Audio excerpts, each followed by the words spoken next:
Good evening. I'd like to welcome all of you to another edition of Labor's Voice. This is a program that is held twice a month and is jointly sponsored between the Los Angeles County Federation of Labor and the UCLA Labor Center. And each edition brings you cutting-edge information about the role of the Los Angeles labor movement in this critical time of union transformation and the fight for social justice. Tonight's program is focused on the life and legacy of Mike Garcia, an extraordinary labor leader from Los Angeles who fundamentally changed the course of history for the Los Angeles labor movement and had a national impact in building a powerful social justice culture within unions here in Los Angeles and throughout the country. And tonight, we are also celebrating the publication of a brand new book by the UCLA Labor Center called Mike Garcia and the Justice for Janitors Movement. And so we would encourage you to please, if you are interested in obtaining a copy of the book, please log on to this address and you can pick up your own copy of Mike Garcia and the Justice for Janitors Movement. And it is a bilingual publication with beautiful photos and stories, and it's an inspiring publication that we think will be a powerful educational resource, which is exactly what the labor and broader social justice movement need today. You know, this Saturday marks the 50th anniversary of the Chicano moratorium. And it's fitting because Mike Garcia was very much a product of the Chicano movement.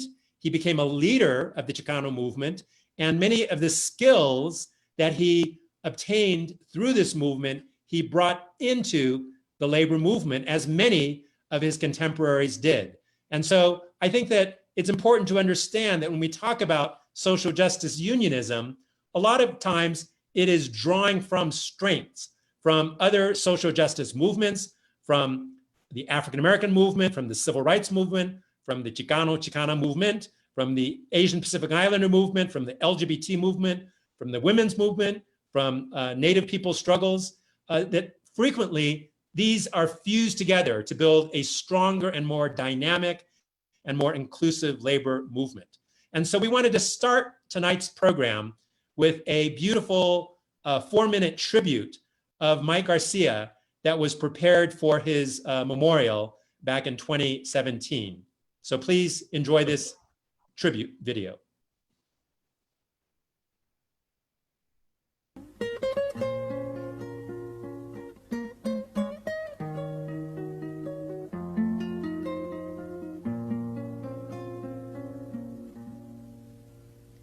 Gracias a la vida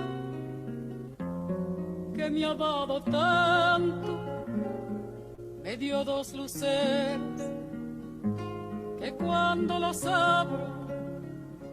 LA's 3-week-old janitor strike finally over. Today, the striking workers voted to accept a new contract. Al Nypo is live in El Segundo with word on when the janitors will return to work. Striking janitors filed in by the hundreds to cast their ballots, deciding whether to accept a tentative agreement struck over the weekend. 88% of those voting said yes to a new contract ending the strike.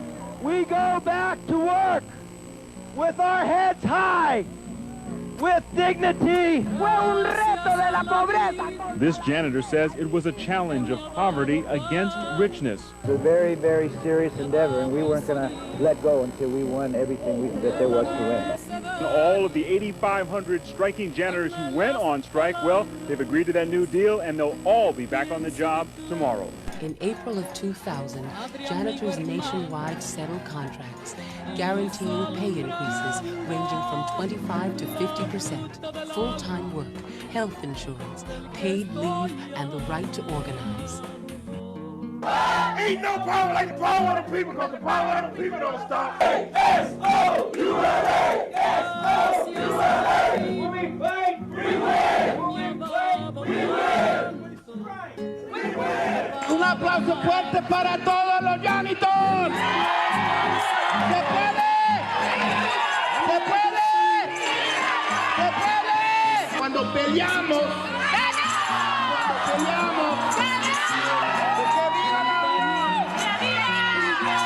viva la huelga, que viva los janitors, que viva los trabajadores del aeropuerto, que viva la huelga.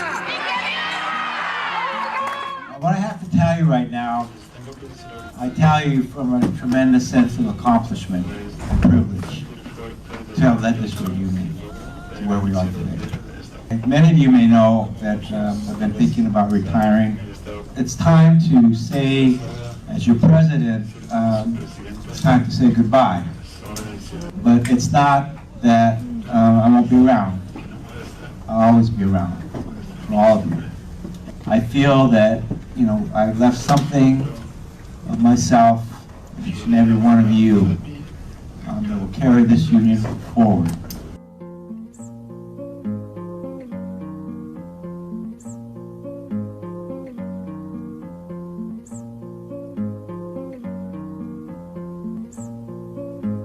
You ready to fight? Yeah! You ready to win? Yeah! You ready to fight? Yeah! Are you ready to win? Yeah! You ready to fight? Yeah! Win? Yeah! Fight? Win? Fight? Win? Fight? Win? Fight? Win? Fight? Win? Fight? Gracias a la vida, gracias a la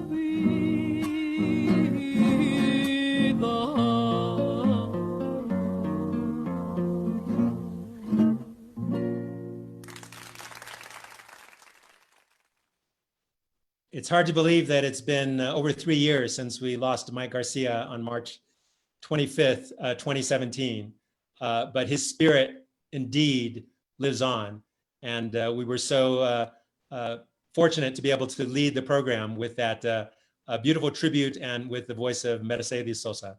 So I now wanted to call on David Huerta, who is the president of SEIU, United Service Workers West, who was a very close friend and comrade of Mike Garcia for so many years, and has continued to carry on the legacy of Mike Garcia and the work that he continues to do. So I wanted to lead off with number one, how long did you work with Mike Garcia, David? And what do you think are the most important aspects of Mike's leadership style? Sure. Good evening, Kent, and hello to everybody who's watching. You know, I knew Mike for 18 years. And, you know, I think what you said earlier, I knew him as a friend. I knew him as a father to his children, as a husband to his wife, Gloria, and as a mentor and labor leader at USWW, right? And, you know, I just think that Mike was a person, I would say a pioneer in the sense that he really brought the movement into the union, right? And through that connection of bringing the movement and the union together, was able to move mountains in the way how he approached the work. And I think, you know, there's so many lessons learned from Mike, so many experiences I had with him. Any one experience could never, you know, match, you know, the next experience. But, you know, I must say is that from the day I met him, and I came into that time, 399, in a very turbulent moment, because we made 3 transitions under his, 3 transformations, I'll call them, not transitions, transformations, because I think he always worked towards transformative moments. And we were 399 when I came in. We were under a trusteeship. The organization, although it had organized, you know, it's the Justice for Janitors campaign that was launched back in the early 90s, late 80s, in order to recover from the rollbacks of labor during the 80s and the 90s. But, you know, Justice for Janitors was a crossroads in Los Angeles where it was its flagship. And I came in February of 96. Mike had just come into as a trustee for the union in October of that year, November of the year before. And I got to know Mike right away. And you know, my thing about Mike was Mike always had his head in the swivel. He was always adaptable to the moment he was in, but always was knew his direction and what he was trying to build towards. And Mike always said, in every crisis, there's an opportunity. And Mike was the master at driving, at organizing towards a crisis, and then finding and then being able to find the opportunity within that crisis. And it was so many victories that we had. You know, the 2000 strike. You saw the security officers, you know, campaign. You saw the airport LAX campaign, and it was always within the name of building a union, winning for working people, and most of all, what was always dear and close to his heart was the work he did around immigration. That was so critical as well, knowing that our organization was predominantly Latino immigrant-driven workforce. And you know, it really connected who he was as a person, in the sense of his upbringing.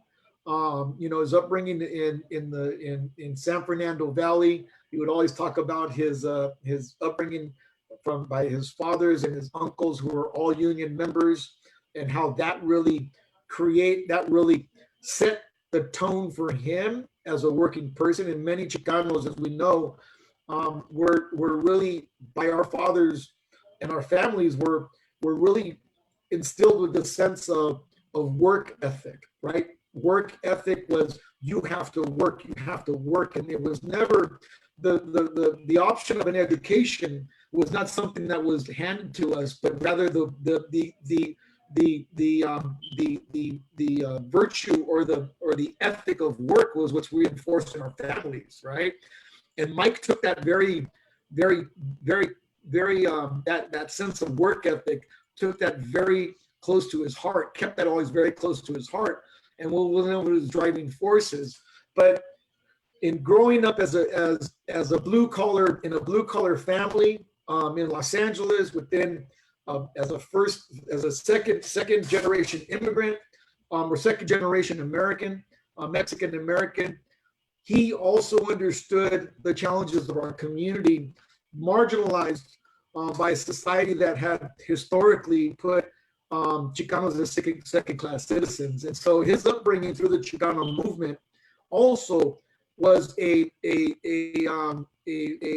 would say a foundation in how he brought his worlds together of both labor and racial justice, in this case, immigrant justice, and really from a Chicano perspective and how to bring those two worlds together, since we live so often in those two worlds.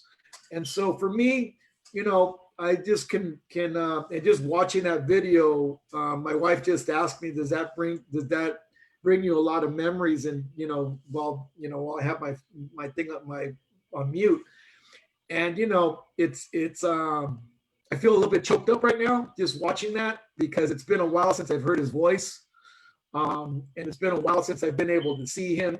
And he was for me, he's like, I must say, he was the mentor that I was so fortunate to have, because not many people have a mentor like Mike Garcia. That's very true, David. And he was a mentor to so many. One thing that's quite remarkable is that, like many other great leaders, Mike knew how to build a team. And he had an extraordinary staff that surrounded him. So tell me about that process of what Mike did to build the team that led the Janitors Union. Well, Mike always, he always put good people around him. He always worked to try to find as much different strengths in people to bring teams together.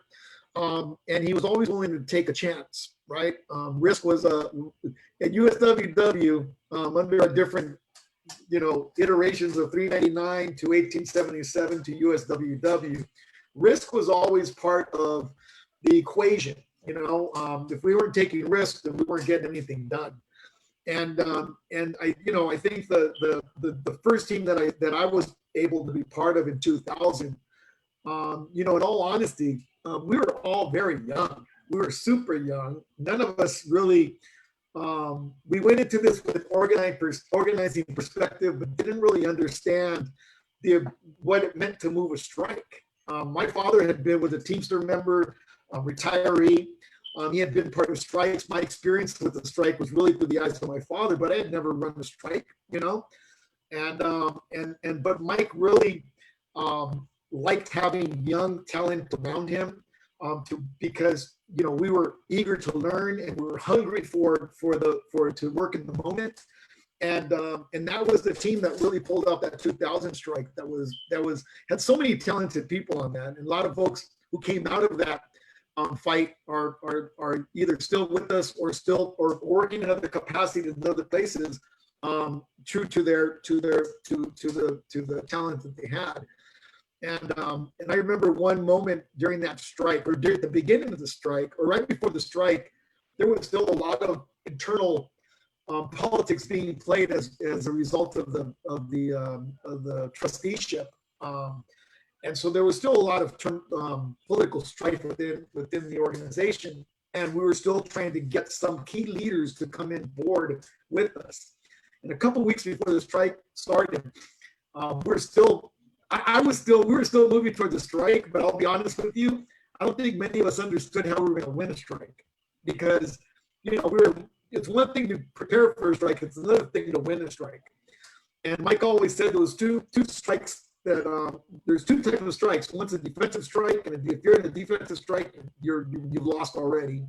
And two is an offensive strike that there's something to win and you were able to win it, right? And so we were going into an offensive strike for sure. And I remember one of our big leaders in downtown Los Angeles, Don Salvador Hernandez. The guy had already been through several strikes and whatnot. He was part of the opposition group. And we walk into the room, he calls a special meeting with all the opposition folks within 399 in 1877 at that time. And they call a special meeting and they have Mike cornered basically. They have everybody's in the Logan Hall at the time, in the second floor of our 7th Street building. And you know, we're in this room and you know, all of us are taking a back seat because it's now the president's show due. This is the president has to deliver this last cog that was so critical to the success of the campaign. And I remember Don Salvador, who was a man who also had as much presence as Mike, he gets up and he says, Mike, he goes, I just have one question for you. And I'm like sitting there going like, all right, well, what's this question going to be? And he says, can you guarantee that we will win a strike? And, you know, for us as young organizers, we're all sitting there going like, wow, that's a good question, because we don't even know how we're going to win this strike. You know what I mean? Like, we had a plan for a strike. We just didn't know how to win it. And I think Mike, in his simplicity, because Mike was not a complicated person. He saw things very black and white and was very clear on how he saw things and being able to explain them and see their outcomes. And he basically said, he goes, if we build a crisis big enough, we can win. We have to build a crisis big enough, a crisis that will make the powers to be to come to our front door. And if we build a crisis big enough, if we can build a crisis that influences public opinion, that moves the media, that moves politicians, that moves the power that be, we will win this strike. But to move all that, we need you as members to be able to deliver the crisis. And if you're willing to deliver the crisis, we can win this strike. And for me, that was one of the most simplest answers to a very complicated situation. That if you look at it, what he said is exactly what we did for those 3 weeks. We created a crisis in Los Angeles, like a crisis I think to this date has not been replicated. And we won overwhelmingly, bridged the gap between the rich and the poor, fought for that dollar. Immigrant workers rising, you know, this whole new narrative in the city of Los Angeles, a city of immigrants, you know. So for me, it was just an amazing experience to learn under him, and the fact that he was able to bring so many voices into the room. Thanks so much, David. We really appreciate you sharing those powerful memories and lessons from Mike Garcia. And we also wanted to acknowledge your role as one of the authors of this book on Mike Garcia, along with Victor Narro and Hugo Romero and Mauricio Magaña. So we really wanted to thank your leadership in helping get this book published, honoring the legacy of Mike Garcia and the continued great work that you are doing at SEIU USWW. So thanks so much for joining us tonight. I wanted to move on to my good friend, Councilmember Gil Cedillo. Gil and I worked together at SEIU, and when we were at SEIU, that's when we first started working with Mike Garcia, and that was a friendship. That was a alliance. That was a special relationship that was transformational for so many of us. So I wanted to have Councilmember Cedillo share some of your reflections on Mike Garcia, and especially your work with Mike Garcia to fight for immigrant rights. You're on mute, Gil.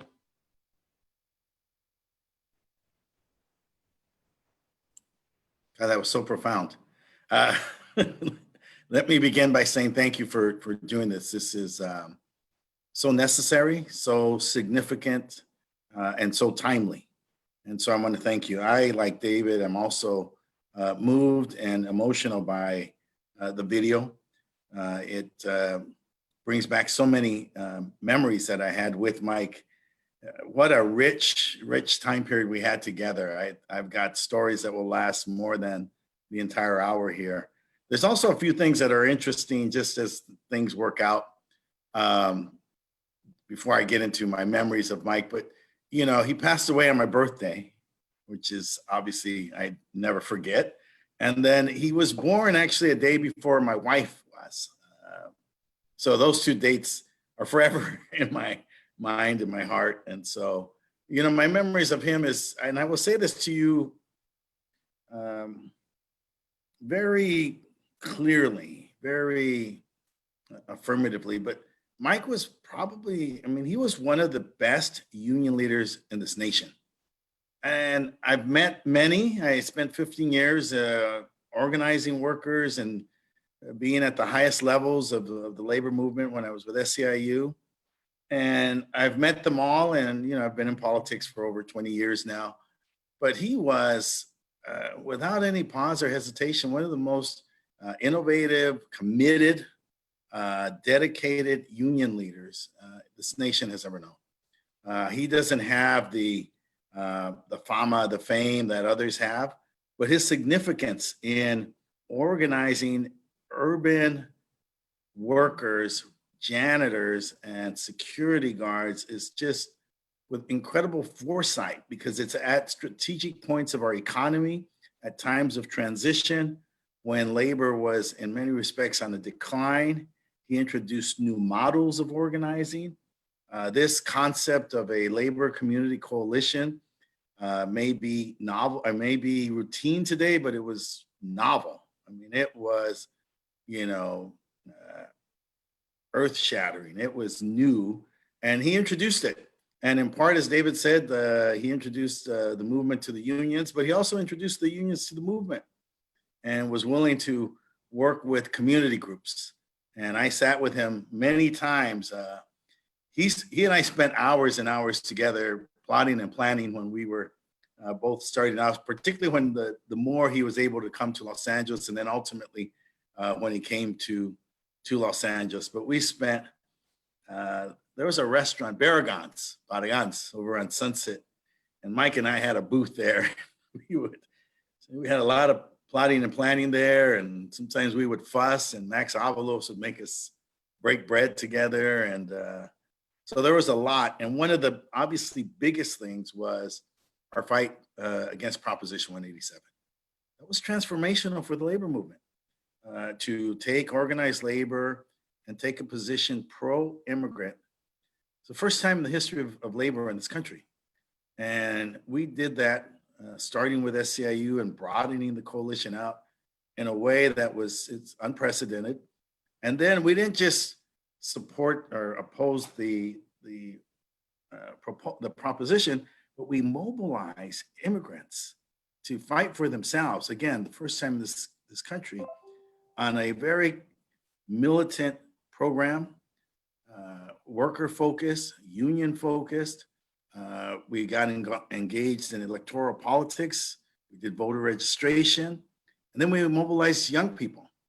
And so Mike was part and parcel of that. He was up at that time, focused on our efforts in San Jose.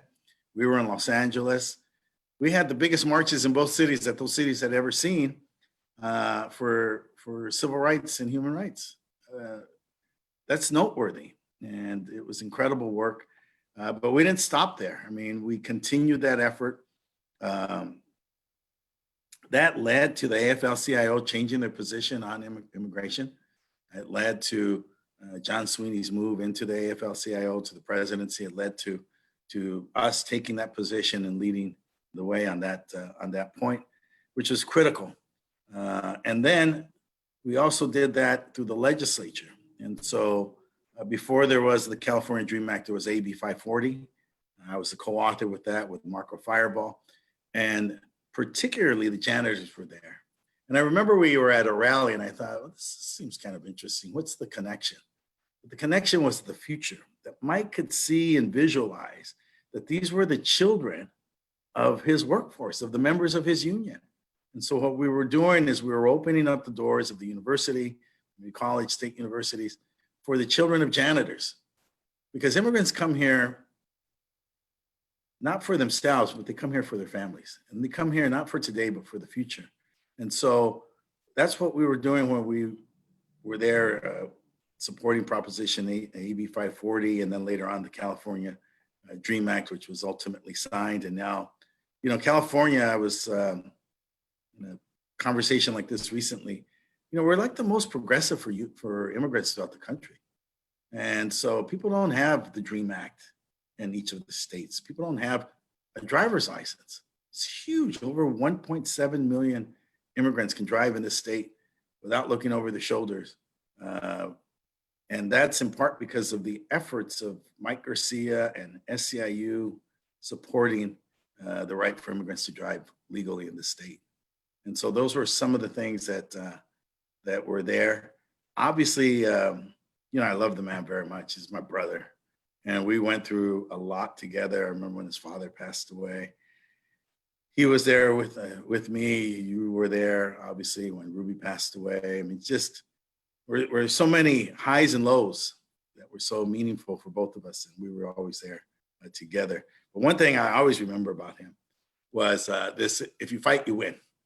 And that type of militancy and that type of commitment was just extraordinary. He was obviously very charismatic, and you know, I don't think it'll be rare. There'll be others, but he really deserves it. And that's why I think he deserves his place amongst the great union leaders in this country. And clearly, 50 years after the Chicano movement began, or 50 years after August 29th march, it's important to have this book launched so that people, young Chicanos and Chicanitas, can learn that there are union leaders like Mike Garcia, and that they can emulate that and become that type of leader in our society and make our contribution, make our space within the broader movement for social justice. And for that, I thank you, and I obviously honor Mike for his incredible legacy. Thanks so much, Gil, for bringing that history to life, because people who know the Los Angeles labor movement today assume that this was always the case, that unions always had an open door and open arms policy towards immigrant workers. And that was not the case. And in fact, for many years, unions were at the forefront of advancing anti-immigrant policies and advocating for things such as employer sanctions. And so the transformation that occurred right here in Los Angeles through your leadership, through Mike Garcia's leadership, and the type of legislative victories that were fought for and won helped to pace set the nation. And so I do think that these are such rich lessons that are captured in this book that we want people to understand how change happens and how social justice movements are built. And I wanted to, you know, follow up with that question, Gil, because, you know, we're coming up to a very historic election in the next 70 or so days. And, sorry? 74 days. 74 days, yes. You know, Mike Garcia was a leader not only of the labor movement, he was a leader in political power and understanding the necessity of fusing union power with voting power. So talk a little about the legacy of Mike Garcia in terms of building this labor immigrant coalition to change politics here in California. Well, one of my favorite elections obviously was the one in 97 when I was the first one elected. And this was this coalition that Mike was a champion of. You know, you're so right that we underestimate, but people were hostile to the idea that we were organizing immigrants, that we would suggest that Latinos were going to have a bigger role in California politics. People were very hostile. And I'm talking within our union, within the Democratic Party, within the broader community, within the editorial board of the LA Times. I mean, there were a lot of forces who were very hostile and anti-immigrant during that time period. Proposition 187 was not polite. It was not a nice, policy discussion. It was a lot of anger. It was very Trump-like. Trump has basically taken that atmosphere and that hostility towards immigrants on a national level, but it was existing in California at that time. And so us being so audacious to suggest that we could do this, even within SEIU, there was an intense battle over our efforts to promote the struggle against 187. And there were forces within the union who were opposed and who were going to the same meetings we went to and who were trying to, counterpose a position that was more moderate, more assimilationist. There were those who were literally trying to undermine our efforts. And it wasn't until the end that we prevailed when we showed up with 175,000 people, showing that if you fight, you win. And you don't necessarily win that day, but you win down the road. And that was part of the politics of it, that we could visualize. And in my campaign was one of them where we had so many volunteers and immigrants. And so part of what we came out of 187 was, you can't vote, right? But, your children can, right? Your brother can, your family member can. I do that in all my campaigns still. I live off of that. The immigrant household is the household that we focus on, in part because Mike understood that and showed us that that's a winning strategy. And so he was a leader in that. Right now, he would be helping us mobilize, being strategic throughout the country, where we could be using our resources, where we could organize the phone banks, where we could mobilize people. We would be talking directly to immigrants in key states, battleground states throughout this country. We would be so engaged right now in our efforts to gather the resources, mobilize our forces, and then execute a strategy to defeat Donald Trump. That would be Mike's legacy today. Thanks so much for joining us, Councilmember Gil Cedillo, for your extraordinary leadership in the fight for immigrant rights, worker rights, and your lifelong dedication to social justice. So it's great having you with us here tonight.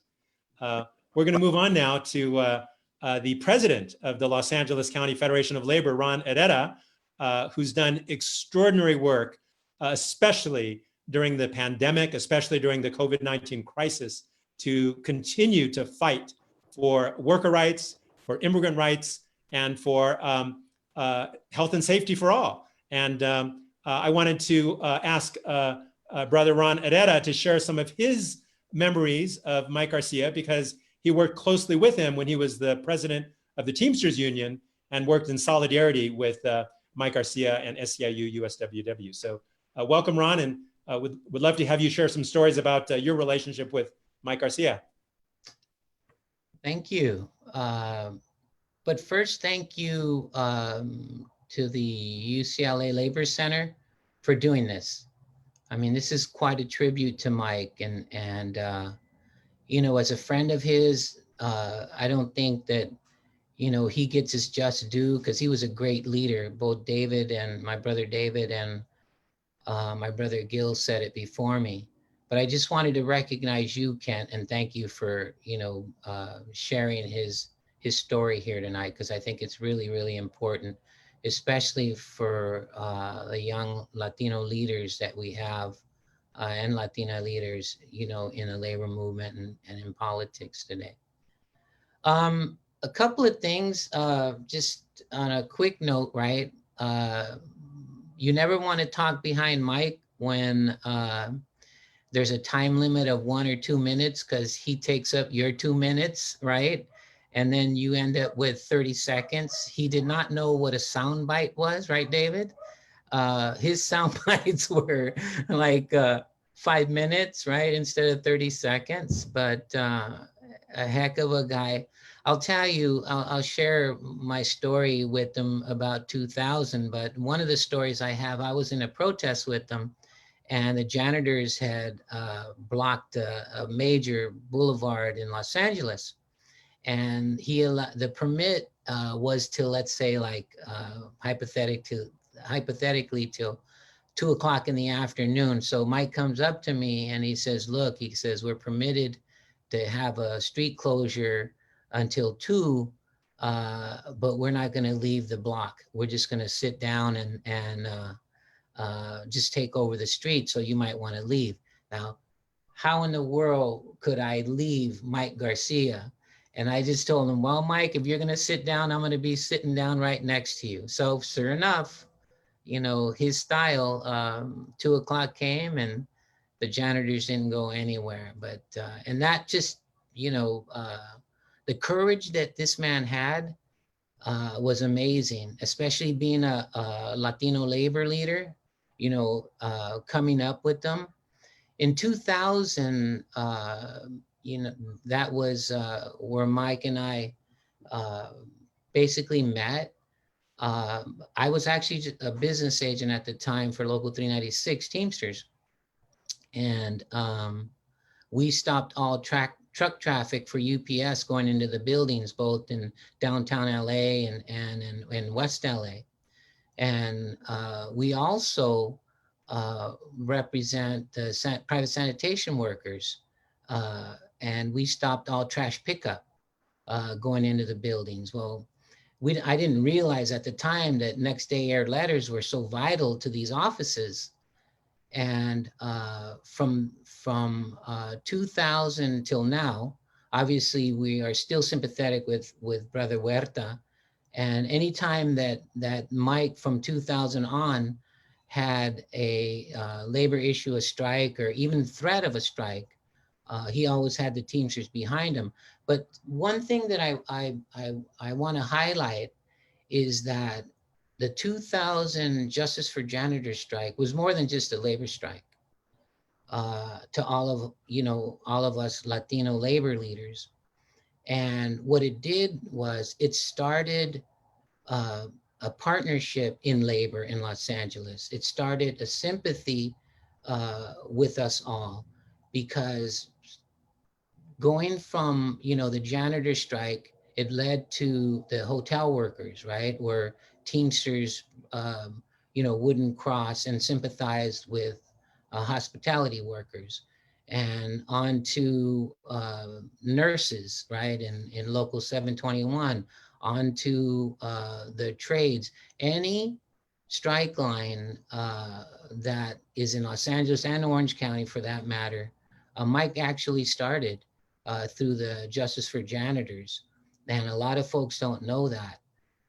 And it was just an idea, right, of solidarity that became a brotherhood between us both. And if David, my brother David called on me today, our local union and the Teamsters would stand in solidarity in the name of Mike.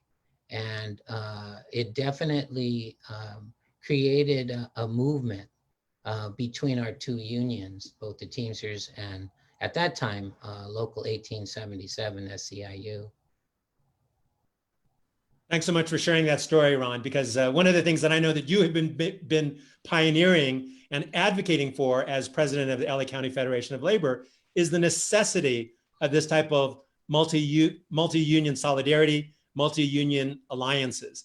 And the power when unions come together, especially in the same industries, in the same geographic areas, workers are indeed an unstoppable force. So I really think that you pioneered that work in building solidarity between the Teamsters and the SEIU Janitors Union, but you continue that in the work that you are doing at the LA County Federation of Labor. I wanted to shift for a minute to talk about how the Janitors Union really had a profound impact on the broader LA labor movement. I know that you were a pioneer within the Teamsters, the very first Latino on the Teamster National Executive Council.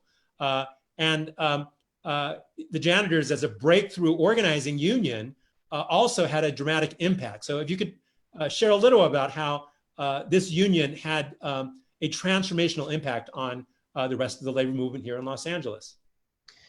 I think you have to look at three labor leaders, or four. First, United Farm Workers with Dolores Huerta and Cesar Chavez. And you look at the work of my sister Marilena Durazo with the hotel workers. And then you look at Mike Garcia. And what do those four people represent? They represent civil rights. And they all believed in it. There was talk about the politics in Los Angeles and how we impact politics, but you first do it through flocking of belief, of membership, because none of us are anything without our members. And Mike could put thousands of people in the street. He could fill auditoriums. And the same with those other labor leaders that I mentioned. And that's a committee to GOTV. So I think that the one of the things that Mike did best was he mobilized his members, and those members changed the dynamics of Latino workers and Latino union members. Mike wasn't afraid to represent undocumented workers. When in 2001, David can attest to this, when he went to Orange County and he organized janitors in Orange County, they thought, oh, no way this is going to happen. A few years later, local 1877 USWW, Brother David was probably involved in this. The Teamsters organized a 400 worker unit at a MRF, or a sorting facility. Workers that were ignored, workers that unions actually, didn't look at. So Mike inspired me to do the same work that he was doing and represent people that, weren't thought of and that aren't looked at as union members. And that's very, very important, because eventually those same union members, right, became a political machine in Los Angeles. I remember when Mayor Garcetti first ran for office, Mike and I sat down at a Teamster local, and Mike said, "Don't worry, I got the streets. I'll get all the canvassers out there for us. Not to worry about something else. I got it." And that statement is so true, because the janitors and USWW today, right, if need be, will put out that kind of mobilization to GOTV, and that's very important. Thank you. And the last question to you, Ron, is that Brother Gilcilio talked about 74 days till election day, till November 3rd, 2020, perhaps the most important election of our lifetimes. And how would you summarize the legacy of Mike Garcia in terms of building political power? And if Mike were with us today, what would he be doing between now and November 3rd, 2020? He'd be focused on that date. He'd be mobilizing. He'd be outspoken. And, his famous "when we fight, we win," he would be chanting that for that many days, and probably, tell me and David, "See, told you so." That's all we had to do. but he would be focused on winning. And he would be telling stories on how union members and Latinas have to come out and vote. And those that can't need to go out and solicit those that can to vote. He was just that kind of leader, but he would be in the forefront of this fight. And he would be, you know, touting how we need to remove this maniac from the White House. Thanks so much, brother Ron Edda. I know you have a very busy schedule for the next 74 days, and we are very grateful for the leadership that you are providing to the Los Angeles labor movement, which has emerged perhaps as the most significant political mobilization army in the state of California. It is the LA labor movement that has helped to transform politics in the state of California and will continue to do so for the years to come. Our final guest speaker this evening, also a very good friend of Mike Garcia and someone who worked very closely with Mike on the staff of SEIU USWW, is Sandra Diaz. So welcome, Sandra, and if perhaps you could share some memories of your work with Mike Garcia at SEIU USWW.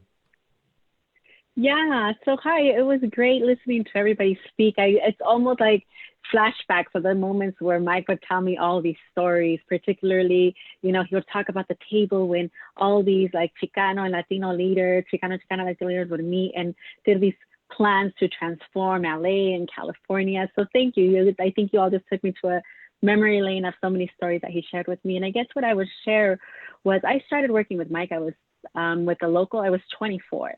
And what I found that was really striking was that he had like a sense of belief on what the future generations looked like. And some of the previous panelists talked about that. But I remember being new. I started in San Diego. I wasn't even in LA at the time, but we were statewide. And so there was, we went to a staff meeting. We had like our statewide staff meetings, and I showed up to LA. And within a couple of months that I got hired, he just comes to me one day. He's like, hey, so welcome to our union. And I want to schedule, next time you come to the staff meetings, I want to schedule a meeting with you to talk about your role in the organization and what you're doing. And I was like, okay. And so I leave there. I'm like, oh my God, what does the president want to talk to me about? I actually got, I'm like, am I doing it? Did I mess up? Is everything going okay? So then I come back a month later, and it was actually, I remember it very vividly because we came and I'm like, hi, and I was really nervous, like my 24-year-old self, really nervous. Hi, Mike, how are you? And he was very calm and very relaxed. And he wanted to know more than anything was talk about the vision of the world that I had.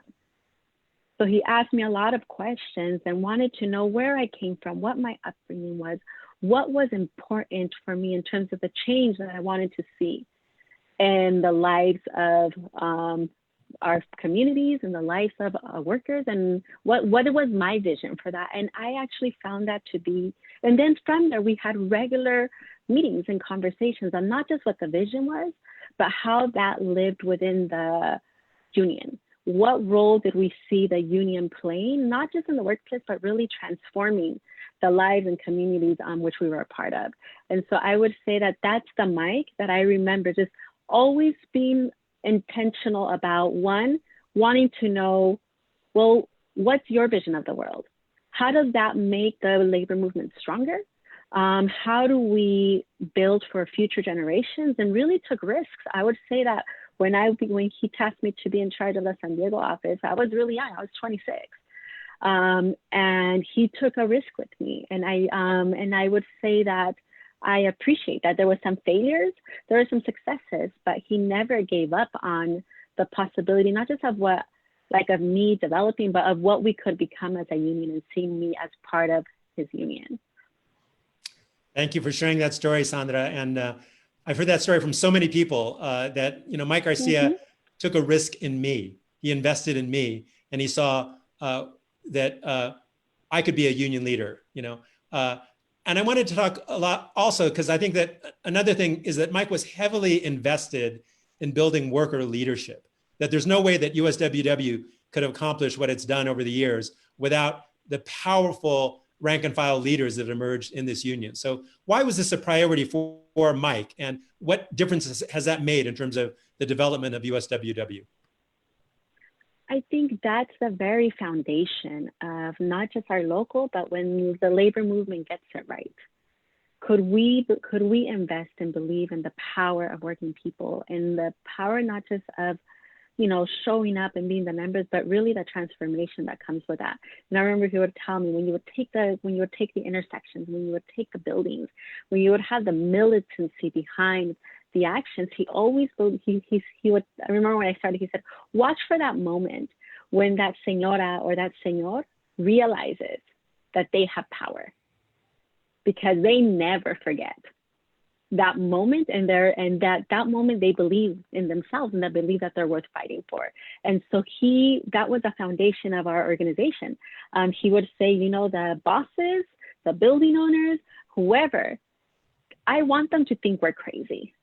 I want them to think that you're gonna have Black and brown workers relentlessly after them until we see justice. Have them think we're crazy. They would say the circus is coming. They would say all these things, but at the end of the day, they would cave. And I think that part of that was really believing in the power that our members had. He would say, you know, the rest of the world doesn't see Black and brown workers in this way. So we demand that they see us that way. So I always remember that. So when I feel little actions, I look at those moments and when you see people really believing like I have power, not just out in the streets, but also political power. We talked about all political power. And I remember, you know, there's a member of ours, a lot of elected officials know her, Ana Castro. Like when you have a member that comes from a country with violence, didn't learn how to read, didn't learn how to write, but can mobilize immigrant workers to believe that they can influence the direction of this country, that's power. Thank you also, Sandra, for lifting up this whole notion of the importance of Black-brown unity within the labor movement, and how Mike was really a pioneer and other leaders within USWW. The fact that a predominantly Latino group of janitors decisively and intentionally decided to organize a predominantly African-American group of security officers into one union. That was a powerful statement that Mike led the labor movement to address. And I will always, you know, credit Mike and the other leaders of USWW for that decision. I also wanted to draw on your direct work because I remember you coming to speak before a group of foundation leaders in New York City to talk about the organizing against sexual assault and sexual harassment among women janitors. And it was such a powerful presentation that resonated with people across the country. So if you could talk a little about this campaign and why it's so important as a union to take on. Yeah, certainly. And I think it builds upon connecting to some of like the lessons learned from Mike and the legacies. You know, when we started doing the work on Black-Brown unity in our organization, out of that, we wanted to be intentional about creating a union where you felt included with your difference, celebrate the differences and our struggles, but be able to find a home where we all could be us in our power. And within the conversations and the discussions, very strong and powerful ones that we had with our board members around race, surfaced the conversation of gender-based violence. I remember it was one of Mike's last executive board meetings before his transition. And we were having one of these dialogues that he firmly believed in. Like, we're going to become this union where if you're Black, you're brown, you're going to find your power. And in one of those meetings, you had one of our executive board members, a woman, rise up and say, you know, rise if you've been a victim of sexual or domestic violence. And at that moment, we had 98% of the women in that room, from executive to like middle management to all like our members, janitors, security officers, airport workers, 98% of them rose. And at that moment, the women in the room took the energy and shared their stories. It's like almost like the floodgates were open and women were finding their power in that space. And out of that came a direction of, okay, we've made history in bringing Black workers and Latino workers together. We've made history in having immigrants be able to be seen in this country. We're going to make history. So we believe we can make history. for women in this country that are facing sexual violence in these buildings. And I would say that that's kind of like, that's what we're building now with the same generation of workers and leaders that we had then. But it's like, could we be fully seen as women? Could we demand to change patriarchy? Could we take on patriarchy at these buildings? And could we demand a space that's free of sexual violence, free of sexual harassment, where we're seen and treated with the dignity of human beings that we are? And I will say that it's been a beautiful transformation where you have had victims, workers that initially were very ashamed that saw themselves as victims go from survivors to now being like on the forefront of developing new peer models, new models of workers empowering other workers to break their silence and to say, this isn't happening to us because we're immigrants. You can't like steal our wages. You can't exploit us. And on top of that, rape us. And that made some people in the labor movement, just like you're all talking about on the immigrant rights folks, like the immigrant movement wasn't embracing the fact that immigrants were rising up and saying enough, we're taking our space and seizing not just the moment, but the future. I would say women, particularly immigrant women and Black women, taking on that space and saying, we are going to now seize this moment in the future and we're going to change what labor looks like, was also not well received by everybody. But I do think we have that legacy as an organization to be able to pioneer these fights and these struggles. Well, thank you, Sandra, so much for joining us tonight and for lifting up your memories of Mike Garcia, and also to really highlight how the fight for worker rights is an integral part of the fight for racial justice, a fight for immigrant rights, a fight for women's rights and against sexual harassment and sexual assault on the job. And so I am so proud of the legacy of Mike Garcia that continued to understand the intersectionality of these various struggles within the labor movement, and that we have to be able to bring these different movements together to strengthen the labor movement as a whole. So I wanted to just give a shout out to two people who helped to work on this program, Labor's Voice.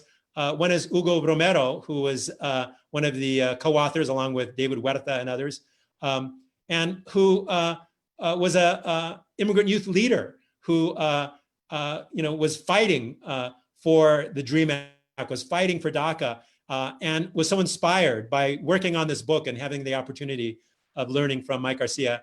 And another powerful immigrant leader, Citlali Chavez, who is now the communications director for the UCLA Labor Institute. But Citlali was also recruited to work for the Janitors Union.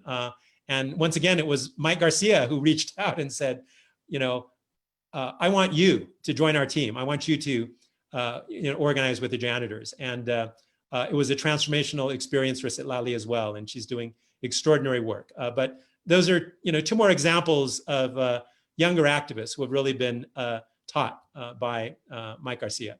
So I wanted to thank my good friends, David Huerta, Gil Cedillo, Ron Edda, and Sandra Diaz for joining us this evening. For those of you that would like to learn and read more about Mike Garcia, please pick up the book, Mike Garcia and the Justice for Janitors Movement. If you download that link, you will be able to purchase it online, and we will send it out to you as soon as possible. This is a bilingual publication in Spanish and in English with amazing photos, stories, and descriptions of the life and legacy of Mike Garcia. I wanted to also thank Evan Santoso and Justin McBride for their support on tonight's program.